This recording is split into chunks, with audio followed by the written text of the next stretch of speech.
Hello guys! For today's video is pupunta nga pala kami sa Masara.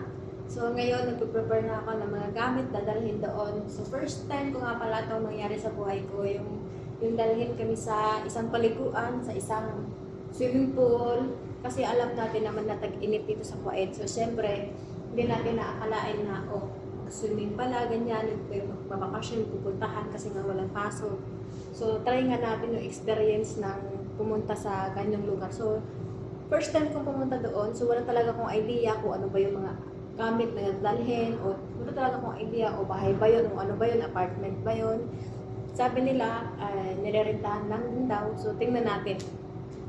So, i-share ko sa inyo yung kung gaano kaganda yung Masraan na yun. So, ngayon, nandito kami sa bahay, maya-maya, biyahe na kami. So, 3 oras daw yung biyahe, 3 hours yung biyahe pupunta doon. So, tingnan natin mamaya.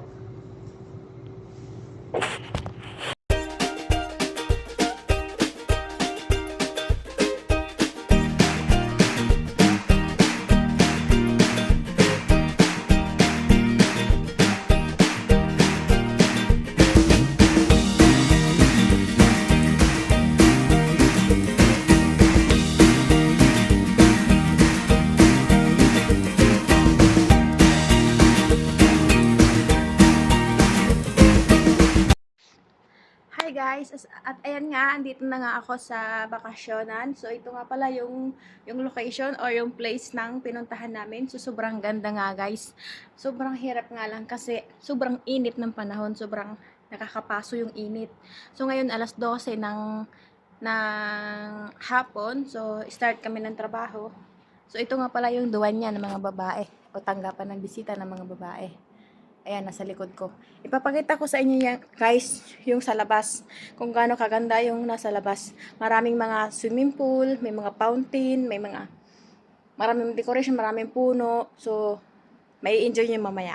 Sige.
Daling araw, kagurutom ang mga pegs.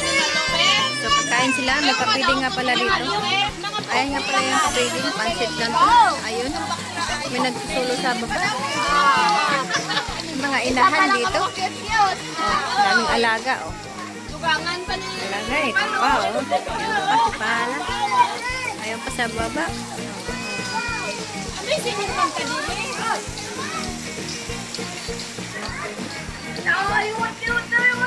Isa lang nakapansin na.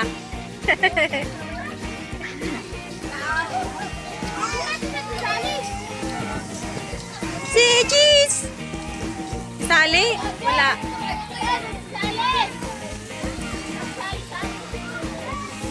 Nandito pa sila.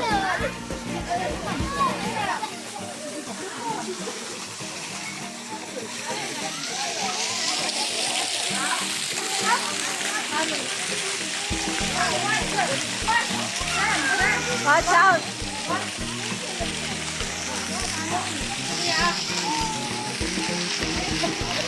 Kita yung mga subo ah. Kita yung mga subo. Ano to? Padispedida. Padispedida ni Lily. Padispedida mo.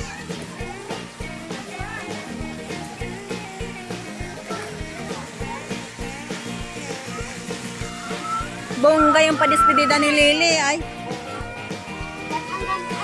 Ang bongga ng pinyo ng despedida ko ah. May isang kalulay ko. May pa-swimming si Lily. Yung padispedida ba?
Hi guys, for the real, ito nga pala yung pinakataas ng bahay ng kinakainan naming restaurant. So ito, ayun, may mga padusdusan doon. So ito nga pala yung tinatawag na Groom Resort. So ayan, ganito nga pala ito kalawak. Dito kami sa pinakataas. So ito nga pala yung restaurant. Dito kami kumakain. Ayan, kahit anong gustong kainin, nasa loob na lahat. Te!